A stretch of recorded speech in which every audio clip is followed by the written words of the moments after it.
Okay, hello Math 10. We are going to be looking at chapter 1.2 today. It's all about something called the greatest common factor, GCF, and the lowest common multiple, LCM.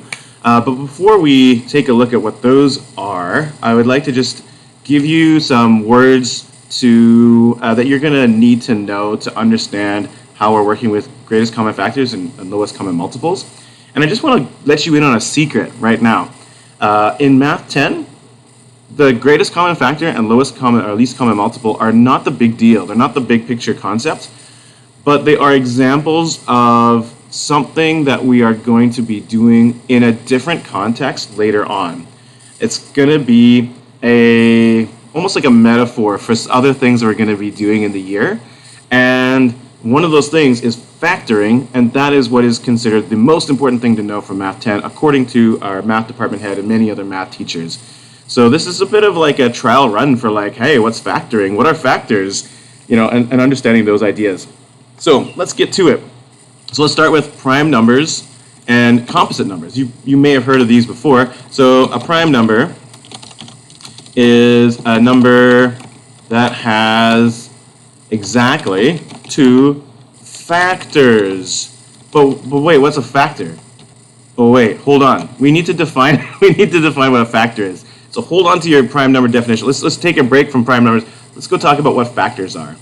So factors are numbers that are being multiplied together to give a product. Factors are, and technically they don't have to be numbers. That's sort of the secret we're going to find out about.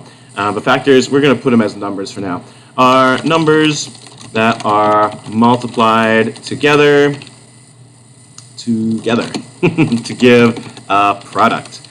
When you stick a number and you multiply it with another number, those numbers become factors. And then the answer is the product. So here's an example of what I'm talking about. What if we have like 2 times 3, right? That is 6. So this is not news to you. You already know. But I want to be really clear that these numbers here, I'm going to use my pen so you know I'm serious. Here it is. These numbers here, the 2 and the 3, these are your factors. These are factors. They are being multiplied together. That makes them factors. And this 6 over here, that is what's called the product. It is the answer, if you will, but it's also sort of the result of multiplying two factors together. This is the product. So that is what factors and products are. It seems pretty simple, right? You've been using factors since you learned your times tables. So we are going to expand this idea as we go. So let's go back to prime numbers. So prime numbers are numbers that have exactly two factors, themselves and 1. So for example, what is a prime number? So 2 is a great example. The only even prime number, by the way. It is, if it's a product, if you think of that number as a product, what are its factors? 1 and 2. That's all we got. We can't multiply any other numbers together, right? To get 2. Same with 3. Only numbers you can multiply together are 1 and 3.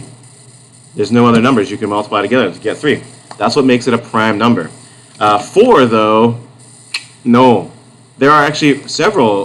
There's at least one additional number you can multiply. Yeah, 1 and 4 give you 4, but also 2 times 2 give you 4. So 4 is actually a composite number. So composite numbers are numbers with more than 2 factors. So for example, 4. You can get 4 because you can use 1 times 4 can give you 4, and 2 times 2 equals 4. So 4 has 3 factors. 1, 2, and 4. 3 is more than 2, therefore it's a composite number. Okay? So that's the deal with composite numbers. So 4 is not a prime number. What are the other prime numbers? You got 5, not 6. We got 7. Whoops. Not 8, not 9, not 10. 11 is prime, and so is 13. And not 14, not 15, not 16. 17 is prime, 19 is prime, and so on. We can keep on going. There's 23, but I'll spare you the endless counting of prime numbers. So that's what prime numbers are. This is what factors are. So I hope this is making sense. we're going to go on to now talk about multiples. So factors are sort of numbers that you use to multiply together to get you a product. But if you have, are you looking at what are the multiples of a number? Then you're thinking of that number as a factor, and what are all the products you can get using that number as a factor. So the multiples of a given number are all the products you can get with that number as a factor. So, for example, what are the multiples of, I don't know, maybe, let's go with 3.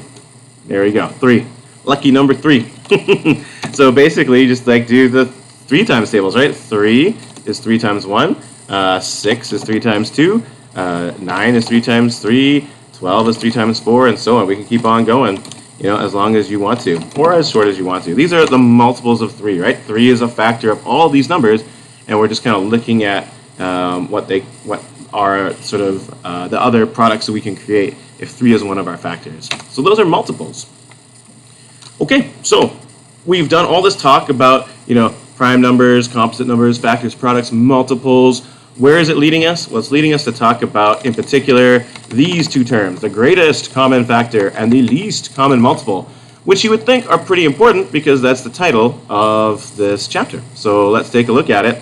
The greatest common factor is basically, if you look at 2 or more numbers, you want to see what factors are common between those 2 numbers, and in particular, which is the biggest one that is in common between those 2 numbers. So, given 2 or more numbers, what is the biggest factor that is shared by those numbers? That's what's called the GCF. That's the GCF, the greatest common factor.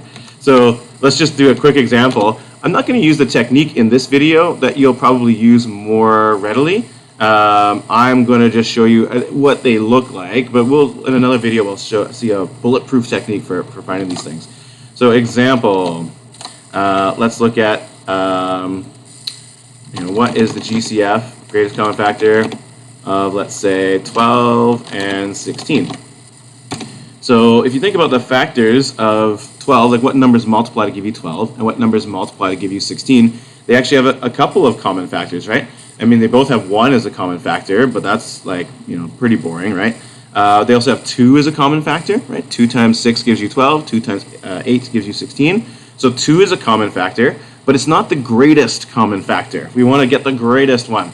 So if you keep on going through all the factors of these numbers, we'll also see that 4 is a factor of both of these numbers and is in fact the greatest one, right? 4 times 3 gives you 12, 4 times 4 gives you 16. So 4 is the GCF. There are other possible common factors, but 4 is the greatest common factor.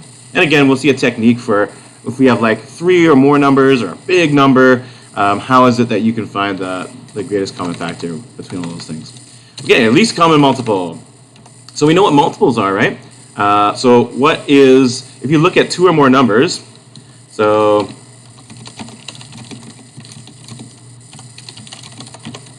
what is the smallest multiple that they share? So if I was to look at an example, what is the least common multiple between, I don't know, let's say we take a look at 6 and 8. What's the least common multiple? So this isn't the way we're going to do it, but just as an example, we could list the factors of 6. So we got 6, we got 12, we got 18, we got 24. We can keep on going, 30 and so on. And then for 8, we have 16, we have 24, we have 32, and so on. And hey, look at that. We've already found one common multiple. It's the very first common multiple you come across is like 24. Oh, I didn't really circle it there, did I? Dare I try to erase? I nailed it. There we go. So 24 is our least common multiple because I just looked at all the multiples and it's the first one that came along. That's not going to be a very efficient strategy for later on. We're going to need to refine that and get a better strategy. And guess what? For both greatest common factor and least common multiple, we're going to be looking at prime numbers and the factors that are prime to figure all this out. So it's going to come full circle. To figure out least common multiple and greatest common factor, we're going to need these factors and prime numbers. So that's going to be in the next video. Thanks so much, everybody. We will see you soon. Bye-bye.